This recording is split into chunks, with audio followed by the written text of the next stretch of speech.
If you have a Bible and you like to follow along, please turn in it to Matthew chapter 26. This is where we'll spend our time today. As is the case in many sermons, for me anyway, I start them with a question for us all to consider, and I'd like to do that today. Let me just ask the question this way. As we look at life, as we move through this world, do we see life for us as a kind of Gethsemane here in this world?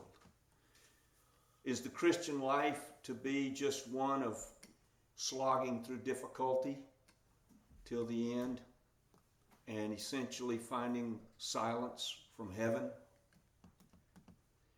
What could be the explanation that we would find wherein we feel as though we perhaps are praying for things? Maybe we've been praying for them for a very long time, and from our perspectives, we don't see the answers forthcoming.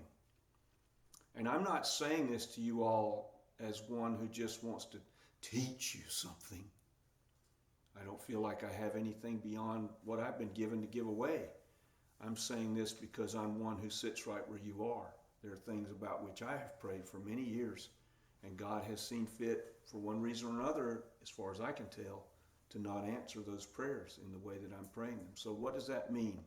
Let's take a look at the text. Matthew chapter 26, I'll begin reading in verse 36. Then Jesus went with them to a place called Gethsemane, and he said to the disciples, "Sit here while I go over there and pray." He took with him Peter and the two sons of Zebedee, and became anguished and distressed. Then he said to them, "My soul is deeply grieved to the point of death. Remain here and stay awake with me." Going a little further, he threw himself down on the ground with his face to the ground and prayed, "Father, if it's possible, let this cup pass from me, yet not what I will, but you will."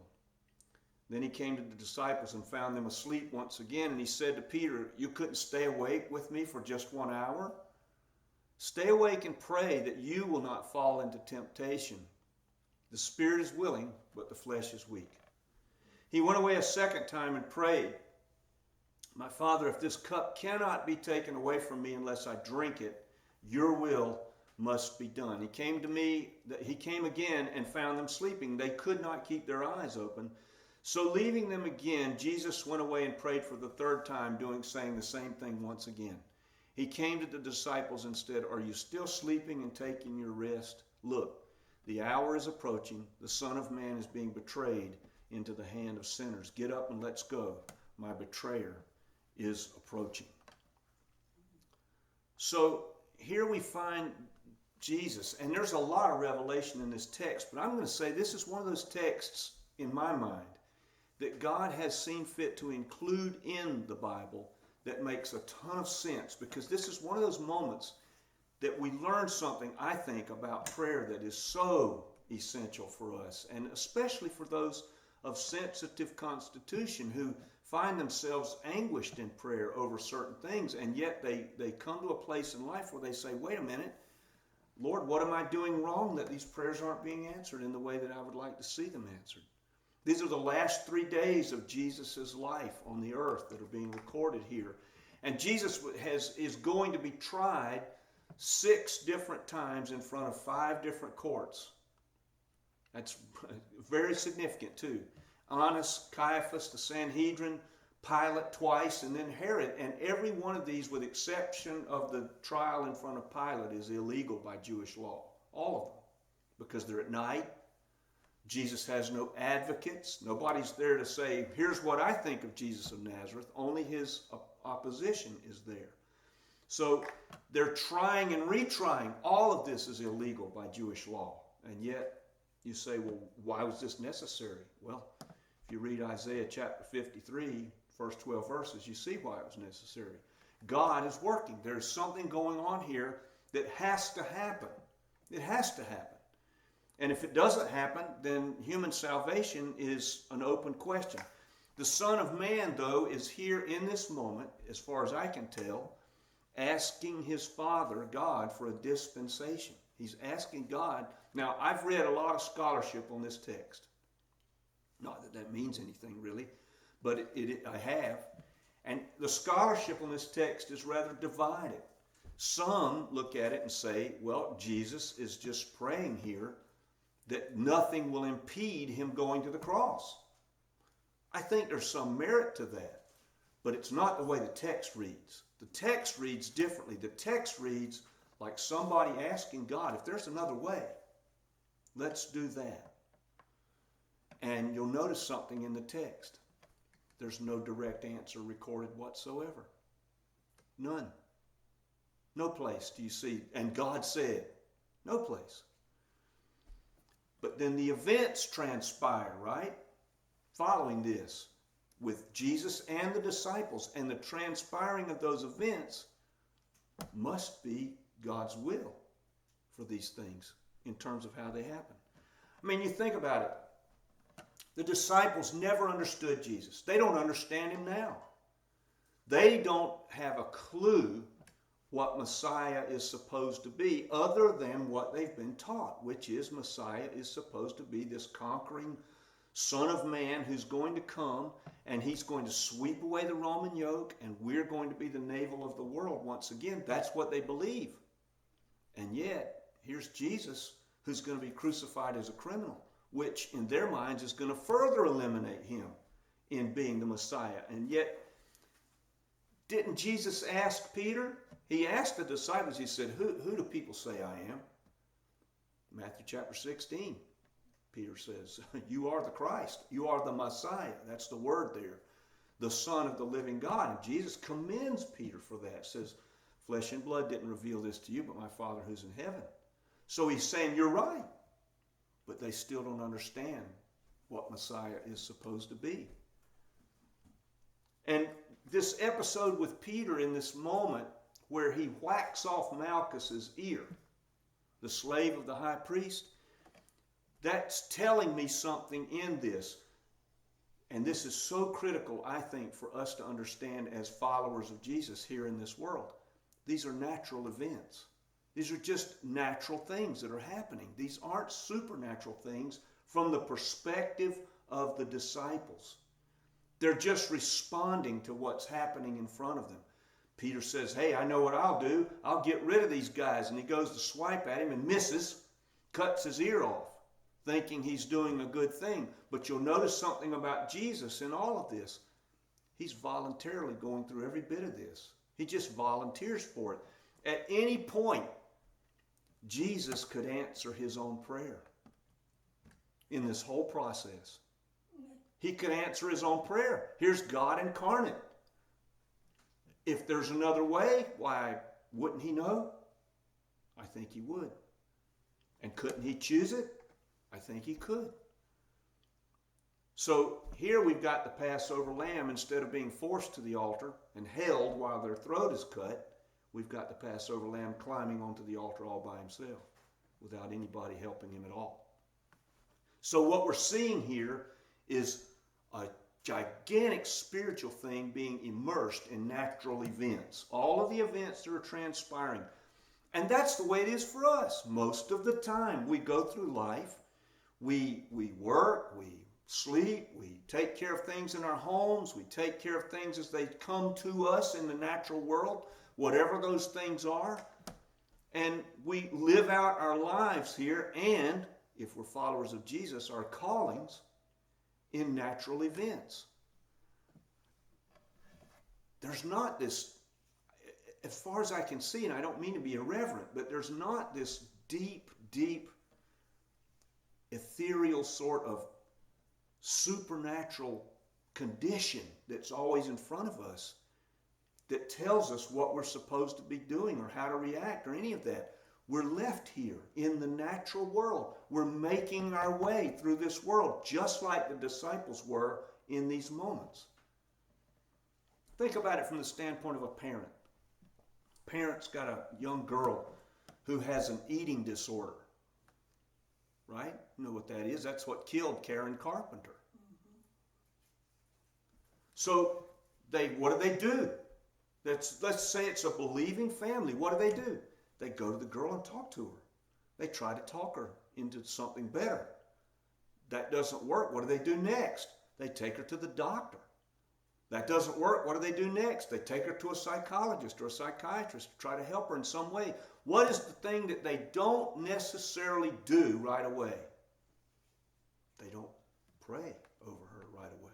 Most parents, faced with these situations, let's be really honest now, when we're faced with these natural situations as we move through our day, our first knee-jerk response is not necessarily to pray. We're just going through it. Look at this, and in this episode, you can look at one part of it here that's so potent in my mind. Poor Judas, right? Judas is the betrayer. Jesus says, look, my betrayer's coming. Who's that? Well, that's Judas. Judas points Jesus out because I guess the temple guard and the Sanhedrin weren't really sure which one of these guys was Jesus. I don't know how that works in such a small community, but maybe that's just how it is. There were no photographs, things like that. They didn't have a lot to go on. So Judas, after this machinery starts moving, after the natural events start to transpire, Judas goes back to the high priest. Why? He doesn't want the money he's been paid. Why is that? Because he never, I believe this with all my might, he never intended for this to go this far. He never thought in a million years that they were going to arrest Jesus and then try to put him to death for this. What were his motivations? I don't have the foggiest idea. Now, from our glorified hindsight with the New Testament, we look back and we say, okay, we know what's going on. Satan has somehow plucked Judas out to be the betrayer. We know that. He doesn't. None of the disciples know it. They're just going through the events as best they can. And then poor Judas goes back to the high priest who's supposed to be the mediator between the Jews and God. And the high priest turns him away. I'm so thankful we have a high priest who never turns us away. So what does all this mean for you and me today? Well, first thing it tells me is the idea of an atonement for sin is a very deep subject. And we're not going to unpack it in just a few minutes. But I think we can unpack it somewhat. You've got things going on here that we can't fully understand. Like, for instance, why is there an atonement for sin necessary? Well, the common theological answer is to say God is holy. Do you know what that really even means? If I said to you, tell me what it means to say God is holy, what would you say? I mean, I'll just say this. I mean, I understand all the theological answers the way they're supposed to be answered. I do. And I could give you that list. But when I get done saying it, do I really know what I've just said? Not really. So we have to assume it. God is holy. That is, in the sense he is so separated from us in his purity that it's beyond belief. It's beyond understanding. So if humanity defies this person, who is that different, then he's going to be angry. And his anger has to be satisfied in some way. His wrath, his justice. In other words, if I'm going to believe that God is perfect, and I do, then he's not only perfectly loving, but he's perfectly just. And if he's perfectly just, then he has to judge sin. He doesn't even have a choice about it in that matter. He has to settle the justice issue for himself on our behalf. So what does that mean? That means, could be that God just leaves us to ourselves and we pay for it ourselves. That could happen. I talk to a bunch of people nearly daily who think that that would be the best thing that could be. You say God is just, well, I'll just stand before him and accept the justice then. And I'm thinking to myself, you don't want the justice. You don't want it. So what does God do? He has to pay that penalty somehow. Either we pay it or somebody pays it for us, and we can't afford it. So Jesus comes and dies, and that's the reason for the atonement. The justice issue has to be settled. Otherwise, God's not perfect. Right? So, that forever answers the question, well, why can't God just forgive us? Why does he have to do all this other stuff? That's why. That's why. The penalty has to be paid if God's going to be perfect. And he provides it through Jesus in the way of mercy. That is just something that we can reach out and take, and it's free. It's free for you and me, but it wasn't cheap. It wasn't cheap. And if somebody wants justice, hey, God will provide that for you if you want that. Now, this all has ramifications for us as redeemed people. Is there some way in which God operates with us now? We who belong to him.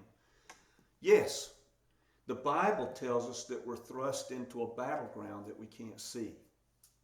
We can't really see it. It's unnoticed, really, most of the time. We just go through the stuff that happens, right? And I remember, maybe you could think about it in your own life, but I remember when I first became born again, when I first came to Jesus and asked him to save me.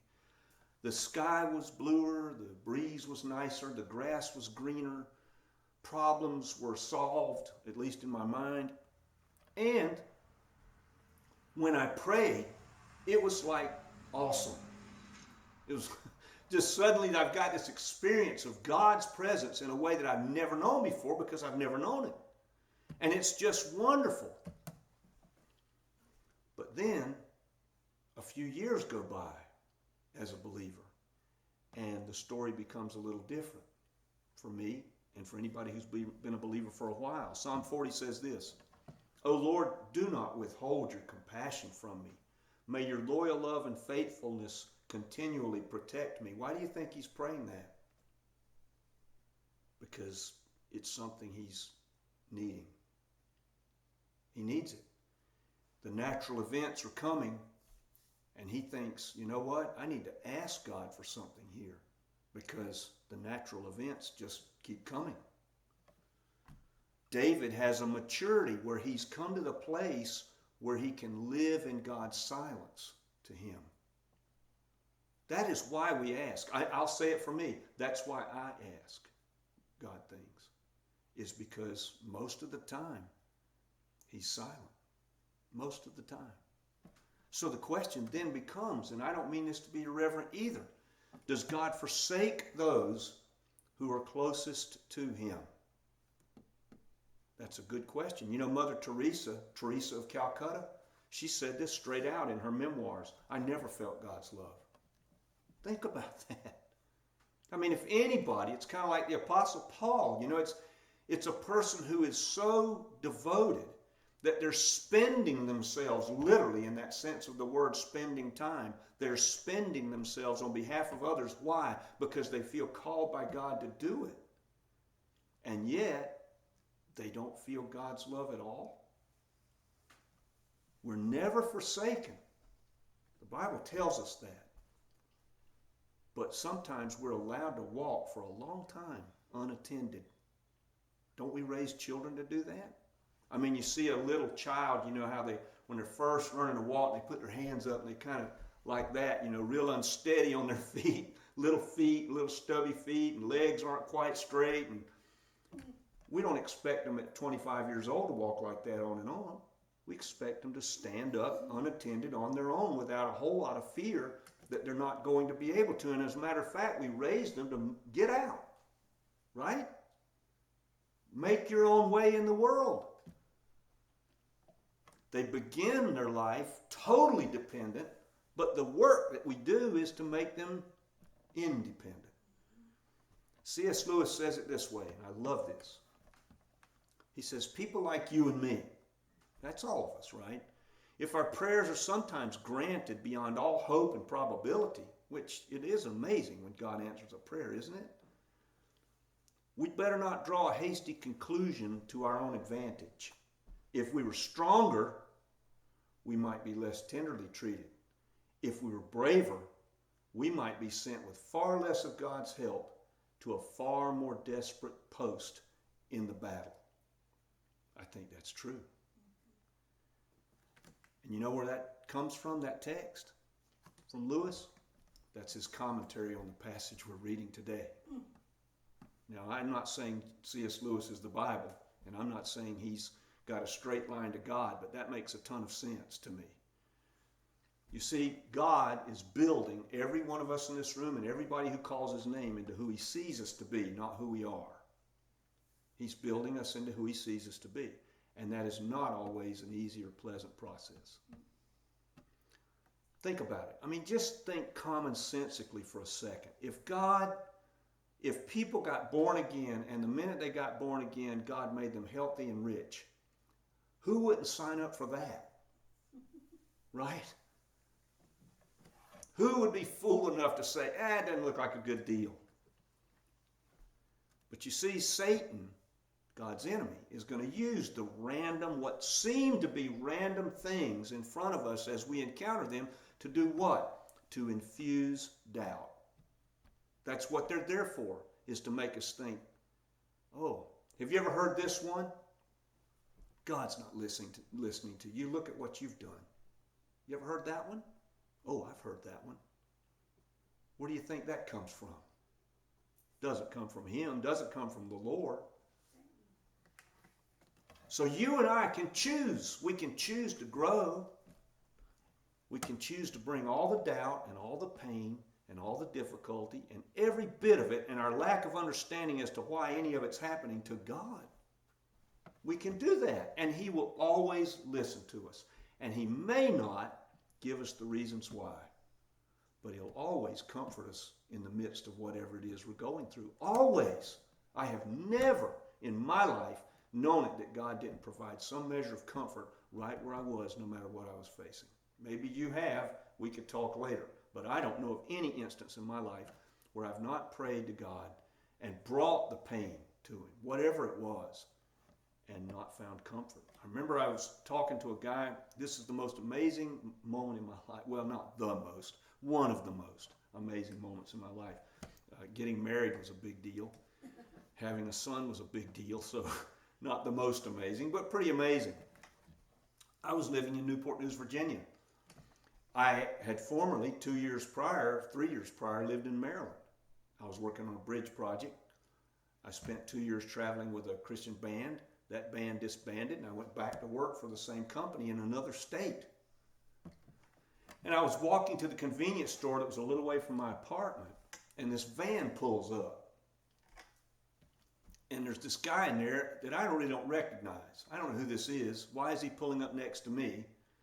He gets out and walks around in front of me and says, "Rip, is that you?" I'm thinking, holy cow, how does he know me? Who is this? When I was working in Maryland, there was this guy there, and he was huge. I mean, it's just a mountainous guy. The hard hat looked like a thimble on top of a Nerf ball. That's how big this guy was. Big, heavy, and he's just what you think a construction worker would be. Loud, beer drinking, guzzling. Every evening after work, there was a bar in Maryland right where we were working at the marina there, and half the crew would be there every day. He was there every day. He was just what you think in terms of his morals. While his wife was having their child, he was shacking up with another girl and telling everybody about it, just bragging about it. Well, that's the guy that got out of the van. I didn't even recognize him because this was a little thin person that I couldn't, it was just so different looking. He said, "Rip, it's Eugene." I looked, I could not see the connection. I said, "What happened?" He said, I was in a bar fight and a guy shot me. He said, and I was in the hospital in a coma. And he said, while I was in the hospital, I became born again. So you see, we don't ever know as we go through stuff what God is doing. It all means something. It's not just random. It's not just God's not worried about us. It's not that he doesn't care. There are things happening in the natural world that are all part of what God might bring into our lives in order to change us. There is a final Supreme Court of appeal that we can count on, and that's God's character. I might not understand the why of the what that I face, but I know these things. I know he loves me, I know he's good, and I know that he's with me, and I can count on those things even when I don't understand anything else. I don't know where everybody is today.